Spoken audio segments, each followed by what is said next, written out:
Bien, bonjour. Pour l'occasion de cette fête de l'aviation virtuelle et donc sur Internet, nous allons nous consacrer, aujourd'hui, après bien d'autres tables rondes et bien d'autres conférences, nous allons nous consacrer, nous, aujourd'hui, à l'aviation commerciale, l'aviation décarbonée. C'est l'aviation dont on peut dire on rêve aujourd'hui en 2020. Car nous sommes en 2020, l'aviation commerciale a 100 ans. Jusqu'ici, eh bien, à travers tous les aléas du siècle, elle a réussi à se développer bien, pas toujours harmonieusement, mais bien, à tel point que de quelques dizaines de passagers par jour ou par mois en 1920, nous sommes arrivés aujourd'hui, avant le Covid évidemment, à 4 milliards et demi de passagers qui ont voyagé en avion dans le monde dans l'année 2019. Et on était sur la pente de 4 milliards 700 millions de passagers en 2020, ce qui évidemment ne sera plus le cas, on le sait. On va certainement être plutôt autour de 2 milliards et demi de passagers, et encore, c'est si tout va bien. Donc voilà, cette aviation commerciale s'est développée avec des avions équipés de moteurs à hélice, puis avec des avions équipés de turboréacteurs. Évidemment, les avions ont grossi, les lignes se sont multipliées, les avions se sont multipliés pour pouvoir transporter tous ces passagers. Et progressivement, évidemment, on a consommé de plus en plus d'énergie fossile et en même temps, on a rejeté de plus en plus dans l'atmosphère des oxydes de carbone, du CO2, du NOx, etc., etc. Or, on sait que le climat subit les effets de tous ces rejets dans l'atmosphère. Des effets sur le climat qui sont progressifs, mais qui sont quand même relativement rapides, d'après les climatologues, et qui montrent qu'il faut mettre rapidement un point d'arrêt et inverser la tendance à tout cela. Depuis le début des années 2000, un certain nombre d'efforts ont été faits. Alors il faut reconnaître quand même que les avions ont beaucoup évolué. Depuis 50, 70 ans, on a des avions à réaction, que les consommations ont beaucoup diminué, que les rejets ont beaucoup diminué, que le bruit a beaucoup diminué. Mais il n'en reste pas moins qu'aujourd'hui, l'aviation commerciale est responsable, selon les analyses et selon les points de vue, de 2 à 5% des rejets de carbone dans l'atmosphère par rapport à l'ensemble des activités humaines. Or, le monde de l'aviation s'est engagé à réduire ce chiffre et à ce qu'en 2050, on soit à la moitié des rejets qui avaient été mesurés en 2005. Nous sommes déjà en 2020, il nous reste juste 30 ans. Et d'ailleurs, pourquoi réduire de moitié? Si on peut réduire plus encore, pourquoi pas? Donc l'aviation s'est engagée dans cette voie et c'est notre sujet aujourd'hui, parce que cette aviation, nous en avons besoin. Elle a permis aux êtres humains de découvrir leur planète, aux êtres humains de se rencontrer, de voyager, de s'aimer sans doute, d'échanger. Et donc nous en avons besoin. En tout cas, certains d'entre nous sont bien convaincus qu'on a besoin de cette aviation et qu'on ne reviendra pas au paquebot ou aux périodes de l'humanité où c'était quasiment impossible de se déplacer et d'échanger. Donc nous avons besoin de cette aviation. Notre sujet aujourd'hui, c'est comment faire pour aller vers une aviation décarbonée. Alors l'interlocuteur avec lequel je vais échanger aujourd'hui pour la fête de l'aviation, c'est Gilles Rosenberger, qui est un pilote, qui est un ingénieur et qui est le cofondateur de Faraday Aerospace, qui est basé à Versailles et qui est une entreprise qui s'est dédiée à la propulsion électrique et à la propulsion hybride. Donc Gilles, voilà pour la présentation de la petite intervention que tu vas faire maintenant à l'aide de diapositives. Et je vais te donner la parole en te posant d'abord une question. C'est qu'est-ce que c'est que le rejet dans l'atmosphère et comment est-ce qu'on peut mesurer les rejets dans l'atmosphère et comment est-ce qu'on peut mesurer l'empreinte de l'aviation. Merci Michel. Bonjour à tous. Le principal rejet dont tout le monde parle aujourd'hui, c'est le dioxyde de carbone, le CO2. Alors, le CO2, c'est directement, produit par la combustion de l'avion, c'est directement la propulsion, le mélange d'alcane, qui en fait, le kérosène, c'est essentiellement constitué d'alcane et d'oxygène. Et vous voyez sur la diapo la formule développée plane de la réaction. La combustion de l'alcane et de l'oxygène perçu dans l'air, capté dans l'air, fournit naturellement, directement, automatiquement du CO2 et de l'eau. Et l'équation nous montre très facilement que 1 kg de kérosène produit systématiquement 3,12 kg de CO2. Cette donnée est intangible, quelle que soit la qualité du moteur. Il n'y a pas de moteur qui fabrique plus de CO2 que d'autres. Par contre, il y a des moteurs qui utilisent mieux le kérosène que d'autres et qui donc, dans leur usage, un moteur plus performant aura besoin de moins de kérosène pour faire la même mission. Donc, ayant besoin de moins de kérosène, il produira moins de CO2 qu'un autre. Mais schématiquement, tout kilo de kérosène consommé par l'avion fournit systématiquement 3,12 kg de CO2. C'est de la physique, c'est intangible.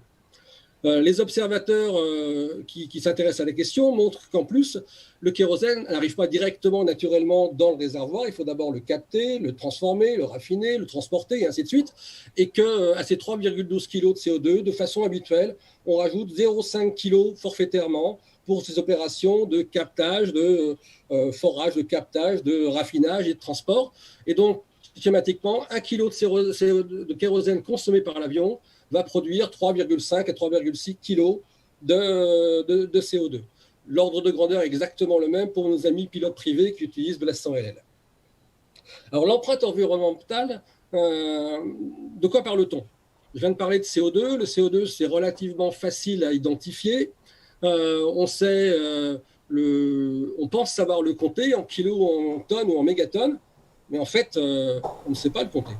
Il n'y a pas de compteur électrique, de compteur Gégère autour de la Terre qui nous permet de dire, de mesurer chaque molécule de CO2 qui apparaît. Donc, tous les chiffres de CO2 qui sont fournis par les uns et les autres ne sont que des analyses de situations qui sont mesurées par ailleurs. On peut mesurer, par exemple, techniquement, quelle est l'émission de CO2 à tel régime de puissance d'un moteur LiP ou CFM, et après en déduire un certain nombre d'émissions en calculant le nombre de moteurs qui équipent telle et telle flotte. Mais on s'aperçoit rapidement que le CO2, ce n'est pas la seule source de gaz à effet de serre, parce qu'en fait, ce qui nous préoccupe, c'est le réchauffement de la planète et à travers l'effet de serre. Donc, parmi les gaz à effet de serre, il y a le CO2 qui, a priori, compte en gros pour les 2/3 des effets, mais il y a d'autres gaz à effet de serre. Il y a des oxydes d'azote, il y a des oxydes de soufre, il y a de la vapeur d'eau, ainsi de suite. Et donc, les scientifiques ont imaginé définir ces gaz à effet de serre et définir une mesure du gaz à effet de serre en kilos, en tonnes ou en mégatonnes. Sauf que là, on va additionner des kilos de CO2, des kilos d'oxyde d'azote, et ainsi de suite. Et on commence à additionner les choux et les carottes.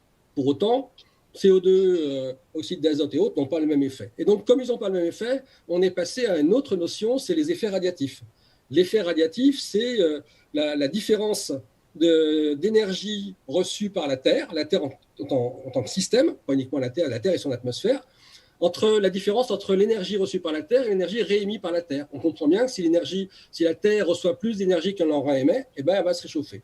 Et donc ça rapporte l'énergie rapportée à un temps sur une surface, ça s'exprime en watts par mètre carré. Et quatrième concept qui vient s'ajouter à ça, c'est les effets en altitude. On constate que les émissions de CO2 au sol et les émissions de CO2 en altitude n'ont pas les mêmes effets, avec un effet défavorable pour le CO2 émis en altitude. Il y a un certain nombre d'études spécifiques dans le monde qui sont lancées, qui sont conduites chaque année, plusieurs milliers d'études sur ces émissions, et avec des périmètres différents, des pays, des régions, des méthodes de mesure qui sont différentes en fonction des équipes, des hypothèses d'analyse qui sont différentes, et des calendriers de mesure. C'est-à-dire qu'une mesure peut s'étaler sur un an, commencer le 1er décembre et commencer le 1er janvier et terminer le 31 décembre, et l'équipe d'à côté pourra faire la même mesure ou une mesure analogue sur un an, mais sur une année qui commence le 1er juillet et se termine le 30 juin. Du même coup, l'ensemble des acteurs disposent d'un très grand nombre d'études qui ne sont pas nécessairement homogènes et qui ne sont surtout jamais homogènes.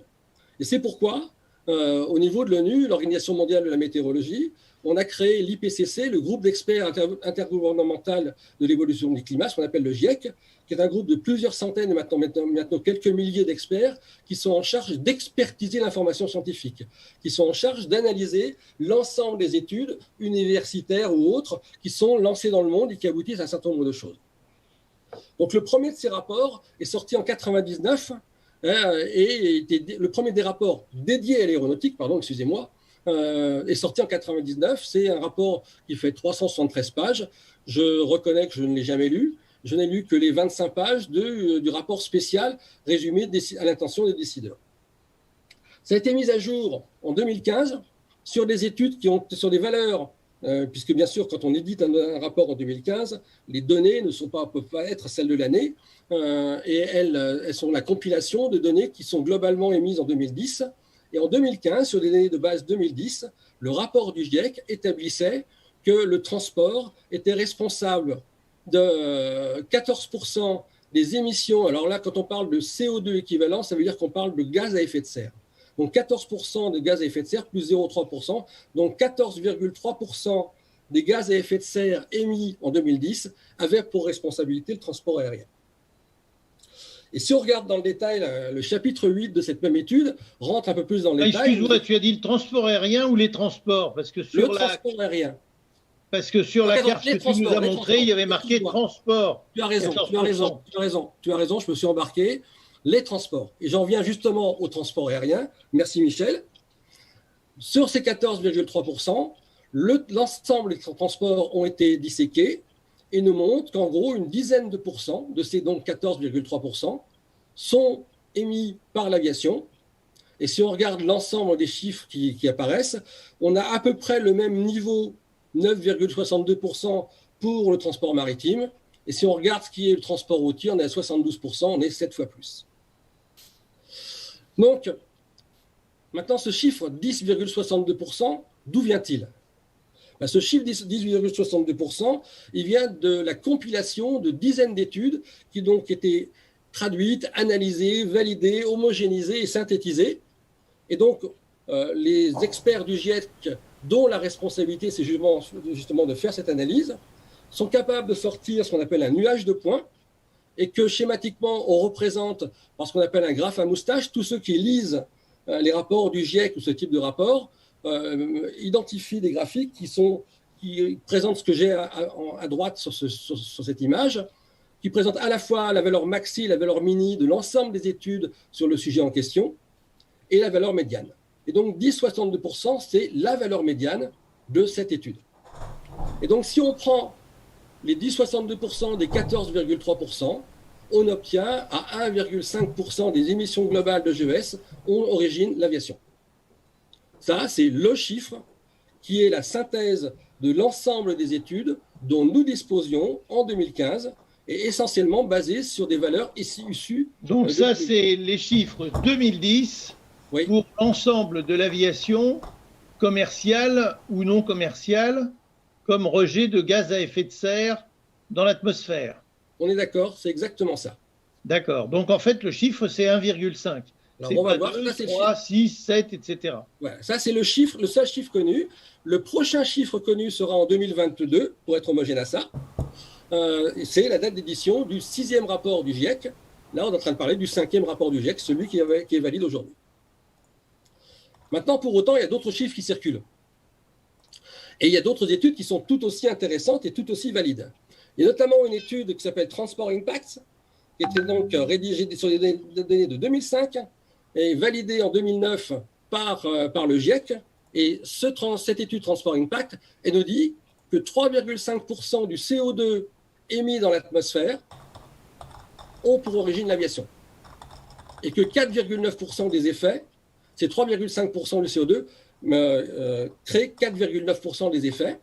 Alors ça, c'est qui le transport impact en atmosphère climatique? Donc, je reviens, c'est une étude commandée par la Commission européenne qui réunit un certain nombre d'instituts de recherche, des Anglais, des Allemands, des Italiens, des Norvégiens, des Américains, et ainsi de suite. C'est pas un groupe constitué qui porte un nom? Non, c'est pas un groupe constitué qui porte un nom. Donc, on a cette deuxième valeur. Et donc, a priori, on a des informations qui semblent contradictoires. D'un côté, on avait le GIEC qui dit 1,5% et cette équipe Transport Impact qui dit 3,5% du CO2. Ces informations ne sont pas contradictoires parce qu'elles sont de nature différente. L'information du GIEC, l'information Transport Impact, c'est une étude. Le GIEC, c'est la compilation des études. Et donc, quand on voyait tout à l'heure que dans l'information du GIEC, il y avait un nuage de points et avec des valeurs maxi, des valeurs mini, ainsi de suite, cette information Transport Impact, c'est une des valeurs de ce nuage de points, rien d'autre. Pour autant, c'est intéressant, ils introduisent cette notion d'effet et la prise en compte de la spécificité des émissions en altitude. Et de façon pratique, on considère que le transport aérien, de façon pratique, on établit un consensus autour de tout ça. Non, j'avais raison d'observer cette slide, excuse-moi. On considère que, d'abord, le développement du transport aérien a continué à faire croître cette valeur de 1,5% depuis 2010. Bien sûr. Et qu'on introduit, on a raison d'introduire cette notion de nocivité en altitude par rapport à sa nocivité au sol. Et donc, du même coup, il y a un consensus scientifique aujourd'hui qui s'établit autour du 2,6% du CO2. Et ça, c'est en attendant le prochain rapport du GIEC. Donc, la valeur officielle, c'est 1,5%, elle est datée de 2010. La valeur sur laquelle il y a un consensus scientifique aujourd'hui, c'est 2,6%. Ça, c'est 2020, on va dire. Pour 2020. Voilà, sur consensus. Ça, on a le sentiment que l'effet en altitude est supérieur. Et là, on est en train de parler de CO2. Je me suis remis à parler de CO2. Je ne suis pas parlé de gaz à effet de serre. Tu n'as pas parlé de gaz à effet de serre. Voilà. Dire que le consensus, il est sur ça. Donc, on sait que la responsabilité du gaz à effet de serre est supérieure à celle du CO2. D'accord ? Mais en même temps, c'est supérieur pour tous les émetteurs de CO2 du monde. Donc, un émetteur qui fait 2,6% de CO2, il va faire 2,6% de gaz à effet de serre pour autant que les autres gaz émis soient de même nature. Même ordre de grandeur. Ce n'est pas exactement la même chose, mais c'est le même ordre de grandeur.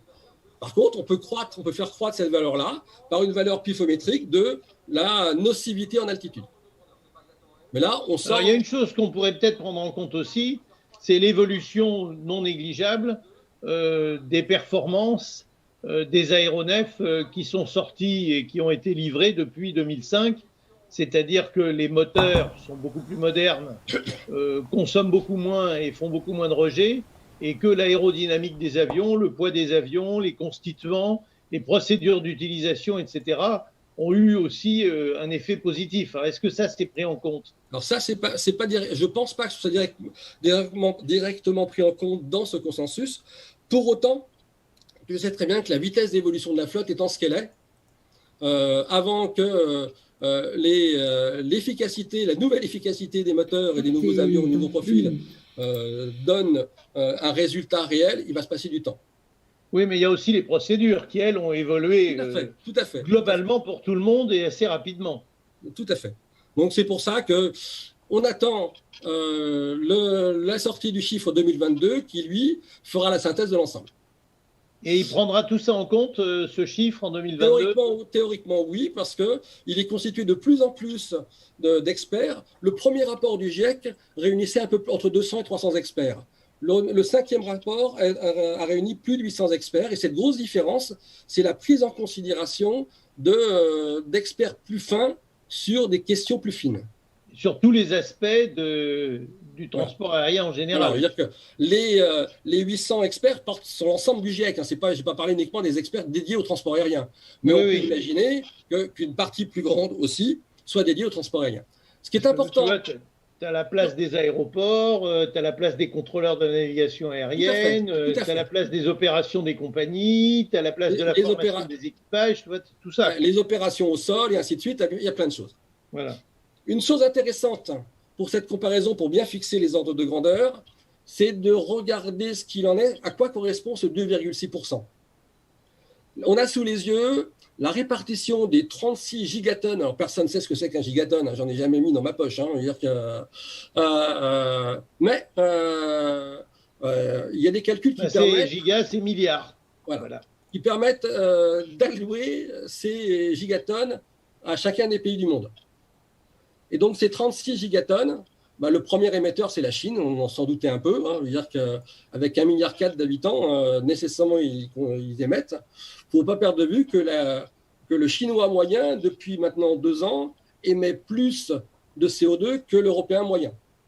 Donc, comme en plus, ils sont nombreux, ça explose complètement les chiffres. Le deuxième, c'est les USA, ainsi de suite. Je ne suis pas là pour commenter ça. Je suis là pour mettre en évidence l'écart. Alors, juste pour illustrer, sur la slide, on montre que la position de la France et de l'Allemagne, avec 340 millions de tonnes émis en 2017, la France émettait 0,9% de l'ensemble des émissions de CO2. Et si on regarde ça aujourd'hui, là j'ai mis les 2,6% à gauche, qui correspondent donc à 920 millions de tonnes, à la même échelle que l'ensemble du graphique. Ça permet de constater que si l'aviation était un pays, il serait le 7e pays émetteur au monde de CO2, et à peu près du même ordre de grandeur du gaz à effet de serre. Et si on regarde l'automobile, le déplacement routier particulier serait le 4e pays, le fret routier serait le 5e pays, et l'addition de l'ensemble du déplacement routier serait le 2e ou 3e pays. Donc clairement, tous les débats qui tendent à minimiser, oui, on représente, nous, l'aviation, on représente que 2,6%, l'urgence est toute relative. Personne n'imaginerait aujourd'hui dire qu'on va affranchir l'Allemagne et la France de tout effort de réduction parce qu'on ne représente pas grand-chose. Ça ne tient pas la route. L'effort à faire au milieu aéronautique est absolument nécessaire. Donc je reviens sur ce que je disais tout à l'heure. Notre industrie, elle est pourtant vertueuse. Elle a fait des progrès considérables et depuis 20 ans ou même plus, la performance des avions, aujourd'hui, on l'estime en gros à 3% d'amélioration par an. Ça, c'est fabuleux, sauf que c'est intenable quand le marché croît de 6%. Et donc, aujourd'hui, ça montre effectivement que l'on a plein de choses à faire qui vont au-delà de l'amélioration des 3% par an. Donc le 3%, il a ses limites. Les prochaines étapes, notamment en motorisation, c'est l'open rotor, qui nous promet 15% de gains sur la consommation et donc sur l'émission, puisqu'on a bien vu tout à l'heure que l'émission elle est directement liée à la consommation. Pour une génération d'avions qui arrive en 2030, c'est-à-dire 15 ans après l'assertif de la 320 Neo, donc 15 ans pour 15%, on est tombé en dessous des 3% par an de façon significative. Uniquement sur ce moteur-là, je veux bien croire qu'il y a encore des améliorations complémentaires sur encore du profil, encore... Surtout que je ne veux pas te faire de peine, mais l'open rotor, pour l'instant, c'est un projet, c'est un rêve. Oui, tout à fait. Ça n'est pas quelque chose dont on peut dire qu'on est sûr qu'il sera opérationnel. Parce qu'on n'a pas inventé les avions qu'on allait mettre sous les open rotors, sous ces moteurs. Je partage complètement ton avis. Et donc, tout ça pour dire que les 3% par an, on est probablement arrivé à la limite de cette amélioration vertueuse, sauf si on change complètement de paradigme. Et donc, de toute façon, ces 3% par an, ils sont insuffisants pour la neutralité de carbone. Et donc, il nous faut changer de paradigme. C'est ça l'objet. Et parmi les scénarios qui se présentent, eh bien, il y a celui de l'hydrogène. Et c'est ce qu'on va essayer de voir là maintenant dans les slides qui suivent. Et il n'y en a pas d'autres. On va voir. Je dis parmi. J'ai commencé parmi. Mais parmi, il y en a un ou parmi, on va en voir plusieurs?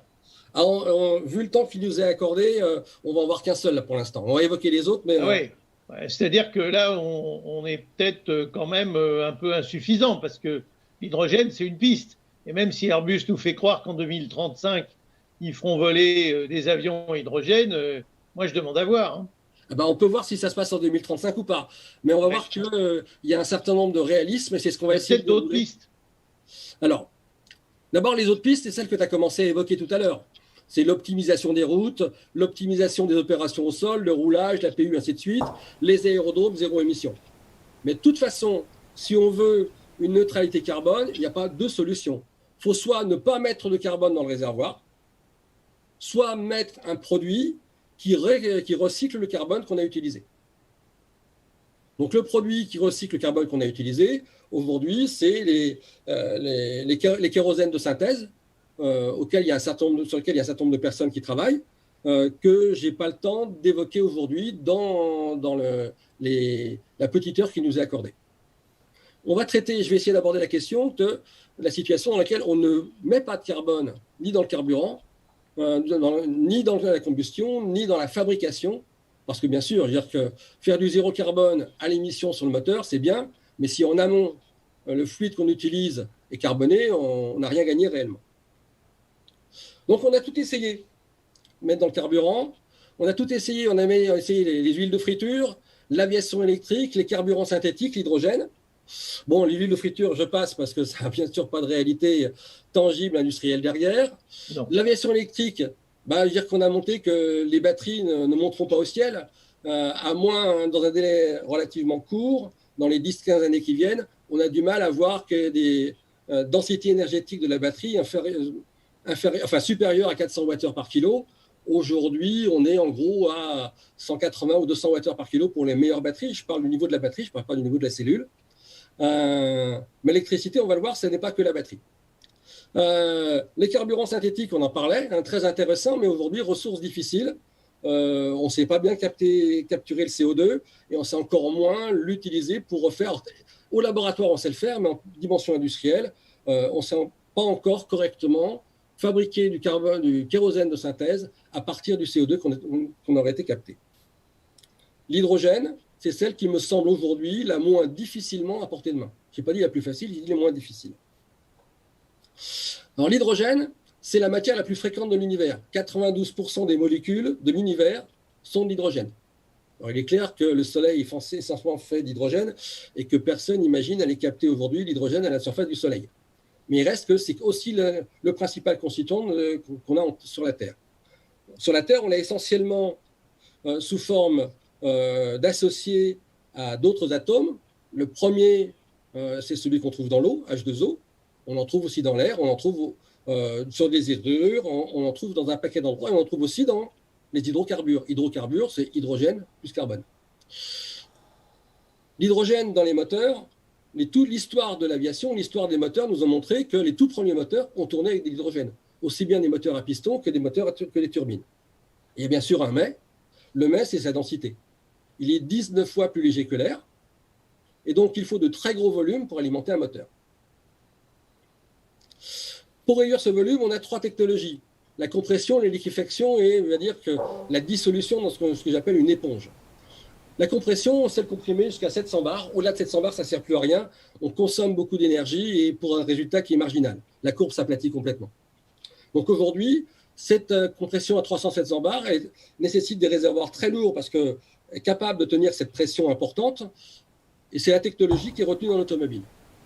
La liquéfaction, l'hydrogène se liquéfie à moins 253 degrés C, donc on est à 20 degrés Kelvin du zéro absolu, donc c'est vraiment très très froid. Et par contre, la difficulté qu'on rencontre, c'est celle de conserver le froid. La dissolution dans les éponges, c'est toujours un problème de masse, parce qu'on va mettre de l'hydrogène dans un produit qui a déjà une masse, et là on rencontre encore ces difficultés. C'est aussi un concentré d'énergie. La densité énergétique de l'hydrogène, c'est 33 kWh par kilo, à comparer à celle du kérosène qui est de 13 kWh par kilo. Il y a en gros un petit coefficient 3 entre les deux. Et si on compare à iso-quantité d'énergie, 1 kg de kérosène va nous fournir, ce qu'on a vu tout à l'heure, 3,12 kg de CO2, plus 1,35 kg d'eau. Pour fournir la même énergie qu'un kilo de kérosène, il me faut 0,39 kg d'hydrogène liquide. 40% de la masse en moins, 60% de la masse en moins. Et là, je ne produis aucune molécule, aucune mole de CO2, et je ne produis que de l'eau en quantité un peu supérieure, significativement supérieure. Le LH2, c'est quoi déjà? LH2, c'est liquide hydrogène, l'hydrogène liquide. D'accord, ouais. Alors, on a à la fois un produit qui pèse moins lourd. On a vu que pour la même quantité d'énergie qu'un kilo de kérosène, j'ai besoin que de 400 grammes d'hydrogène liquide, mais j'ai aussi des réservoirs qui sont beaucoup plus lourds. Aujourd'hui, pour stocker 1 kWh de kérosène, j'ai besoin de 4,4 fois le volume que j'ai pour le kérosène et de 1,8 fois la masse de l'ensemble liquide plus réservoir, parce que mon réservoir pèse très lourd. L'espoir qu'on a aujourd'hui en termes de développement, c'est de réduire cette masse de réservoir, d'avoir une masse de réservoir liquide plus réservoir identique ou du même ordre de grandeur que celle qu'on a pour 1 kWh de kérosène.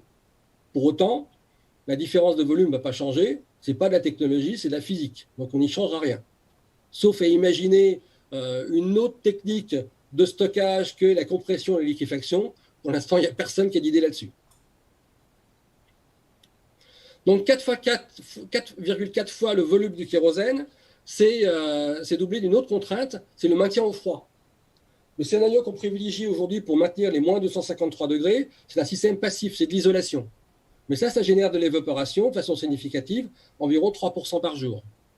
Donc ça, c'est acceptable quand on fait le plein, quand on sait faire le plein fréquemment. Ça l'est beaucoup moins s'il y a une fréquence importante entre deux réservoirs, entre deux pleins, parce que régulièrement, le réservoir va se vider. Et la deuxième contrainte liée à ça, c'est une contrainte de forme, parce que pour maintenir un système passif, on ne peut pas avoir des coins. Dans les coins, il y a des élévations, des coins de température, des ponts thermiques qui se créent et qui accélèrent l'évaporation dans cette zone-là. Donc, la meilleure solution, la meilleure forme, c'est les formes sphériques ou cylindrosphériques. Et ça, c'est typiquement difficilement logeable dans une voilure traditionnelle. C'est pour ça qu'Airbus propose dans ce scénario l'intégration du réservoir dans les fuselages, mais typiquement, c'est des volumes très importants qui vont obérer la capacité d'emport et donc le nombre de sièges de chacun de ces appareils. Airbus propose aussi autre chose, parce que l'usage de l'hydrogène, ça ne se limite pas à la combustion. L'usage de l'hydrogène, c'est aussi un carburant utile dans ce qu'on appelle la pile à combustible. Donc la pile à combustible, c'est un dispositif qui, à partir de l'hydrogène, il y a d'autres carburants, d'autres matériaux possibles pour alimenter une pile à combustible, mais on va se concentrer sur l'hydrogène. À partir de l'hydrogène, on sait fabriquer de l'eau. Donc en captant, pareil, l'oxygène de l'air, on sait fabriquer de l'eau et produire et de la chaleur et de l'électricité pour faire tourner un moteur électrique. Et donc ça, c'est l'architecture que nous propose Airbus dans les deux concepts avions, comme concept car. C'est à la fois un hydrogène qui, à travers son circuit carburant, alimente la turbine, c'est par la branche du haut de mon schéma, et la branche du bas, c'est l'utilisation d'une pile à combustible doublée de batterie pour tenir l'ensemble, notamment des modes transitoires, pour alimenter un moteur électrique qui va permettre le boost d'énergie au moment notamment du décollage et de la montée. Ça a la grande vertu, si on arrive à le faire, de faire tourner la turbine à régime constant et donc d'améliorer significativement son rendement. Et ça, c'est le scénario qui est décrit par Airbus pour les deux concepts avions qui sont présentés, à la fois dans la version turbofan que la version turboprop. Maintenant, on parle d'hydrogène, mais de combien d'hydrogène avons-nous besoin? Si on regarde les consommations de carburant consommation mondiale de carburant, on arrive à 96 billions de gallons de kérosène consommés en 2019, qui est la dernière valeur qu'on connaît, soit 340 mégatonnes. Et ça, si on transforme ça en kilowattheure par le fait qu'on sait que le kérosène, c'est en gros 13 kWh par kilo, on arrive à une valeur de 4,420 TWh. Alors pareil, je suis comme tout le monde, je ne sais pas ce que c'est qu'un TWh. J'en ai jamais vu. Et ça passe surtout pas dans mon compteur électrique à la maison. Par contre, on va essayer de le comparer aux autres données. Aujourd'hui, la production d'hydrogène dans le monde, c'est 75 millions de tonnes. Et elle est carbonée à 96%. Essentiellement, elle est produite par la transformation du méthane ou du pétrole ou la gazéification du charbon. C'est surtout pas ce type d'hydrogène dont on a besoin si on veut décarboner l'aviation. Ces 75 millions de tonnes, par encore la même formule magique qu'1 kg d'hydrogène, c'est 33 kWh d'énergie. 75 millions de tonnes, c'est 2,475 TWh. Donc aujourd'hui, on fournit 2,475 TWh d'énergie. La solution à laquelle on pense aujourd'hui pour fabriquer ces TWh d'énergie en hydrogène, c'est l'électrolyse de l'eau. L'électrolyse, c'est ce que la plupart d'entre nous, on a découvert en classe de troisième, qui permet, en faisant passer du courant dans de l'eau, de faire apparaître une émission d'hydrogène et d'oxygène à la cathode et à l'anode. Donc il y a plusieurs moyens pour fabriquer cet hydrogène, avec des moyens propres. Là, sur mon schéma, j'ai des éoliennes, mais demain, on pourrait avoir du solaire et on pourra aussi avoir du nucléaire, qui est une source d'énergie non émettrice de CO2. Mais schématiquement, il faut, pour pouvoir produire 1 TWh d'hydrogène, il faut 2 TWh d'hydrogène liquide, il faut 2 TWh d'énergie en amont.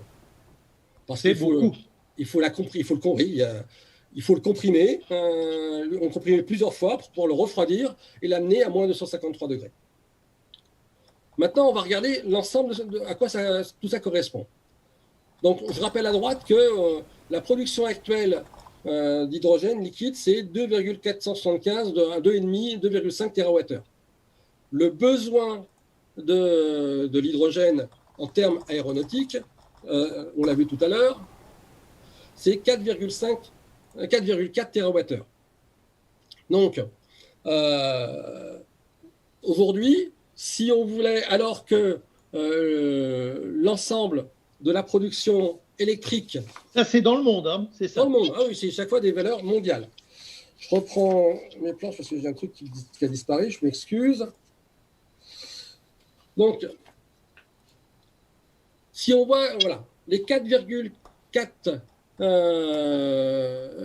TWh d'énergie hydrogène liquide dont on a besoin, aurait besoin du double en électricité électrique pour la produire. C'est ce qu'on a vu tout à l'heure. Oui.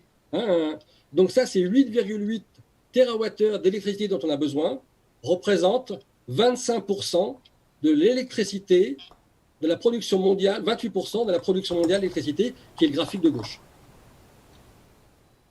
C'est énorme. Il s'agit uniquement de comparer, si on voulait demain passer l'hydrogène, l'ensemble de la flotte, l'ensemble du transport aérien de la flotte telle qu'on la connaît aujourd'hui. En propulsion hydrogène, il faudrait qu'on fournisse 28% d'électricité en plus que ce qu'on fournit aujourd'hui, et il faudrait la fournir uniquement en énergie propre, en électricité propre.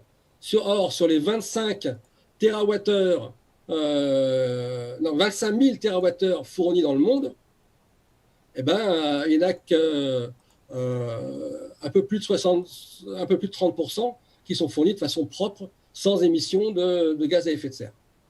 Donc là, ça nous montre quand même quelque chose qui ressemble un peu à une impasse pour un certain temps. Voilà. Sauf que le schéma qu'Airbus nous propose aujourd'hui, ce n'est pas de transformer l'ensemble du transport aérien mondial, c'est de se consacrer, si on regarde les deux concepts avions qui nous sont présentés, c'est un ATR nouvelle formule, et l'autre, c'est un A320 nouvelle formule. Et si on regarde les missions qui sont allouées à ces deux concepts cars tels qu'Airbus a défini, il s'agit de vols de moins de 2000 km. Donc on verrait apparaître un segment qui est le court courrier et le régional, qui pourrait être de façon raisonnable uniquement alimenté en hydrogène liquide. Et là, si on regarde aujourd'hui le découpage de la consommation énergétique globale mondiale pour les avions, ces consommations, ces vols régionaux au court courrier représentent en gros 25% de la consommation mondiale de kérosène. Alors, je vais te retenir quand même une petite seconde. Hein. Il y a environ 22 000 avions de ligne qui volent dans le monde. On peut même dire 25 000 si on compte tous les turbopropulseurs, c'est-à-dire les avions de type ATR notamment. D'accord. L'ATR, ils en ont produit 1500. L'A320 plus le Boeing 737, c'est la même catégorie, on est autour de 30 000. Donc, il est bien évident que si on cible, comme le propose Airbus dans son offre qui est très démagogique, si on cible l'utilisation d'avions régionaux de type ATR, sachant qu'en plus, beaucoup de gens veulent réduire le nombre des vols qui sont régionaux, qui sont très court courrier, on ne va pas réduire de grand-chose la consommation ni de carburant, que ce soit de l'hydrogène ou que ce soit du kérosène. Quant aux avions de type A320, Airbus, Boeing 737, ou leurs remplaçants, hein, puisque ça bouge tout ça petit à petit, ils ne sont pas vraiment faits pour faire des liaisons de moins de 1000 km, en tout cas de moins en moins. Au contraire, on les utilise de plus en plus pour faire des liaisons long courrier, voire très long courrier. Hein. On voit que les A320 XLR sont des avions qui font 8500, 9000 km, parce que les compagnies aériennes réduisent la taille des avions et augmentent et préfèrent augmenter le nombre des liaisons grâce au range, grâce à la portée, à l'autonomie de ces avions. Donc, il faut faire bien attention quand on fait ce genre de calcul à ce que ce soit réaliste par rapport aux réalités du transport aérien. Hein. Alors, on a effectivement, il y a un certain nombre de statistiques sur lesquelles je n'ai pas l'occasion, je n'ai pas le temps de rentrer là-dedans, qui montrent la consommation de carburant, les 340 millions de tonnes de carburant, de kérosène qui ont été consommés en 2019, cette répartition par segment de nombre de passagers et segment et range.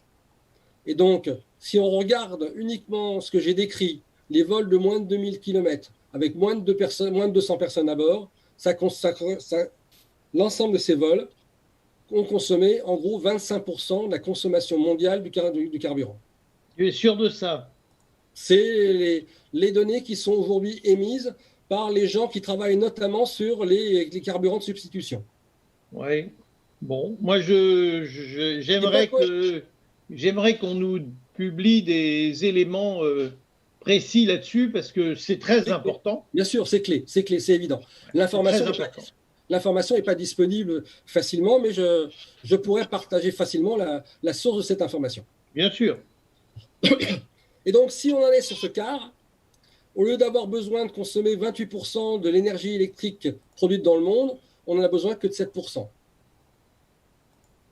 Je reviens sur ce que je disais tout à l'heure, hein, dire qu'on est parti du besoin d'énergie sous forme d'hydrogène liquide qui est de 4,4 TWh pour l'ensemble de la flotte mondiale. Si je n'en prends, et ça, j'ai besoin de doubler ça en termes d'énergie électrique, qui correspond donc, parce que j'ai un mauvais rendement sur la liquéfaction et la compression. Donc, ces 4,4 TWh d'énergie finale dont j'ai besoin, elle a besoin de 8,8 TWh, je me reprends, hein, pour être fabriquée, 8,8 TWh d'électricité, pour l'ensemble de la flotte. Si je ne prends en considération que la consommation d'un quart de cette flotte, eh ben ces 8,8% qui correspondaient à 28% ne correspondent plus qu'à 7% de l'énergie électrique mondiale fabriquée. Et là, ça commence à avoir un peu plus de sens, mais pour autant, il ne faut pas perdre de vue que l'hydrogène liquide a d'autres usages que celui de l'aviation. Et donc, on est dans une politique globale qui n'est pas dans le périmètre de ce à quoi on essaye de réfléchir maintenant, mais qui devrait être pris en considération aussi. Alors ça, c'est si on utilise l'hydrogène, on fabrique l'hydrogène à partir de l'électrolyse. Source propre. Et propre, bien sûr. Hein, dire que, de toute façon, il est hors de question de réitérer la fabrication d'hydrogène avec les hydrocarbures, parce que je veux dire que l'émission de CO2, au lieu de l'avoir dans l'avion, on l'a en amont, mais on n'a rien changé. Oui, puis on multiplie par deux, parce que l'énergie de transformation et ensuite l'énergie de consommation. Voilà. Alors, il y a d'autres solutions aujourd'hui qui sont en train d'apparaître sur la production d'hydrogène. On imagine la production bio-fabriquée, on imagine des algues, des bactéries qui puissent fabriquer de l'hydrogène, mais tout ce qu'on a aujourd'hui, ça ne tient pas la route en termes de volume, dès lors qu'on commence à parler de gros volumes comme on vient de l'évoquer. Par contre, il y a un autre phénomène qu'on va apparaître et que moi j'appelle l'alignement possible des planètes, c'est l'hydrogène naturel. Pendant longtemps, on a considéré qu'il n'y avait pas l'hydrogène naturel sur Terre. Que l'hydrogène qu'on avait sur Terre il était uniquement lié à d'autres atomes, et notamment à l'eau pour la plus grosse partie, pour faire H2O. Mais depuis une quinzaine d'années, il y a un certain nombre de chercheurs, et notamment des géologues de l'Institut Philippe du Globe, des gens du CEA, du CNRS, ainsi de suite, et dans le monde entier, qui sont en train de découvrir ou de redécouvrir des sources naturelles d'hydrogène.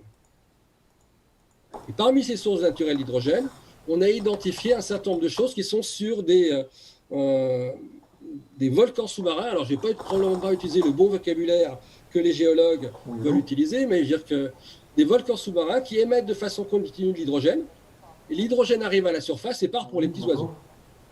Sans que personne ne soit aujourd'hui, jusqu'à présent, chargé de le capter. Et il y a un certain nombre d'entreprises qui sont en train de naître dans le monde entier pour identifier, mesurer, et puis demain capter cet hydrogène. Là, il faut faire attention, il est 13h52 et ça fait 40 minutes que nous avons commencé. Et je crois que nous sommes limités à 40 minutes. Donc on y va, mais il faudrait qu'on nous donne un top. Si à un moment donné, ça doit s'arrêter. D'accord. Mais de toute façon, j'ai quasiment terminé. Et donc, cet hydrogène liquide, non pas liquide, gazeux, naturel, aujourd'hui, il y a des fourchettes d'estimation de sa disponibilité qui sont très très larges. Et je peux dire qu'aujourd'hui, il y a un très gros coefficient d'ignorance sur la quantité d'hydrogène qui est disponible. Il y a beaucoup de gens qui y travaillent et c'est peut-être, je dis peut-être, dire qu'une des voies de sortie qui va nous permettre d'utiliser l'hydrogène comme étant une ressource quasiment infinie, puisque cet hydrogène est fabriqué de façon régulière par la réaction des roches profondes avec l'eau auquel il vient se mélanger. Ok.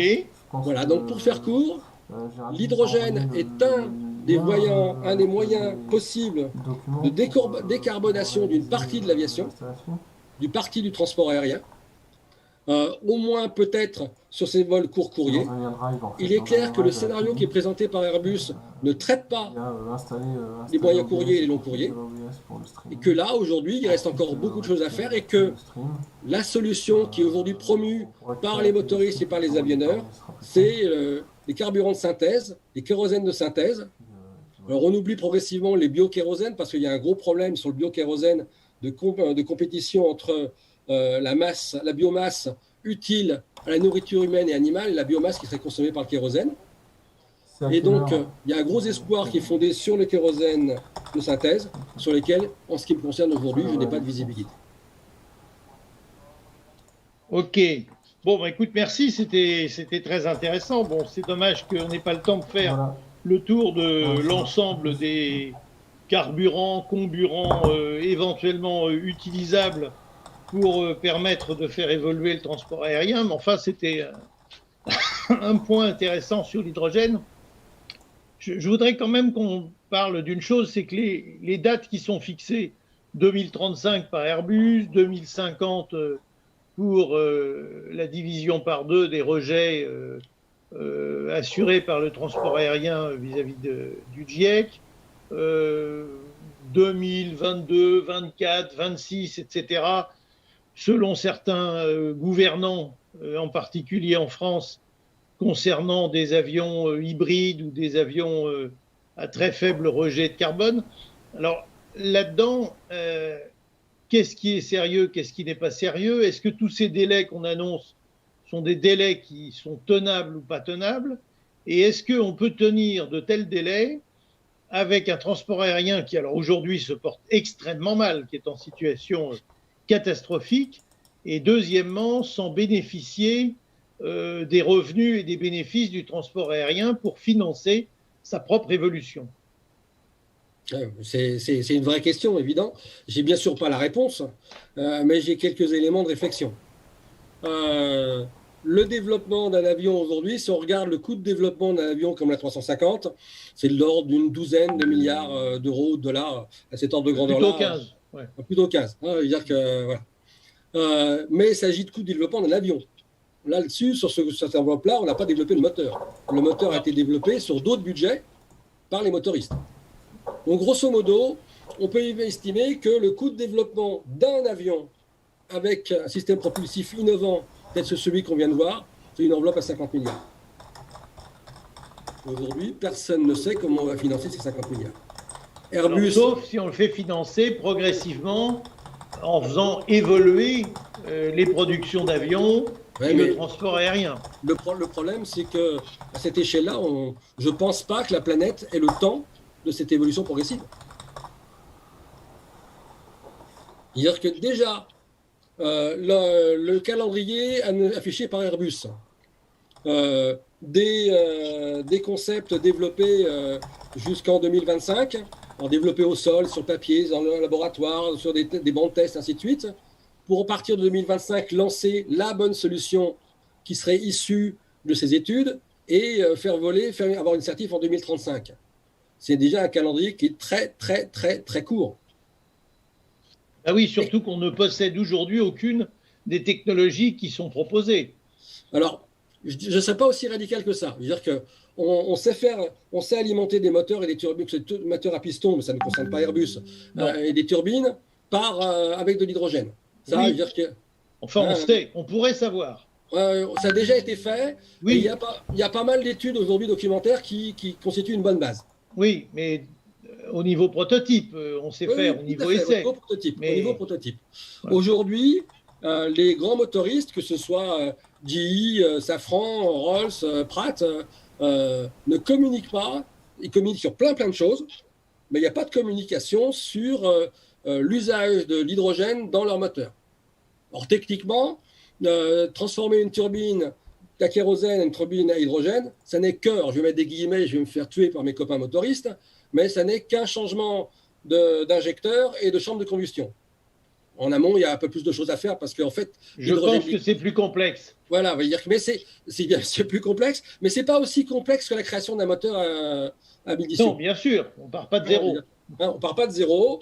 On a des données bibliographiques, il y a plein de gens qui savent comment fonctionne une chambre de combustion, comment il faut injecter, enfin bref, il y a plein de données. Et puis, il y a aussi pas mal de motoristes du côté de l'automobile qui ont travaillé sur l'injection d'hydrogène dans un moteur à piston et qui ont aussi de la donnée.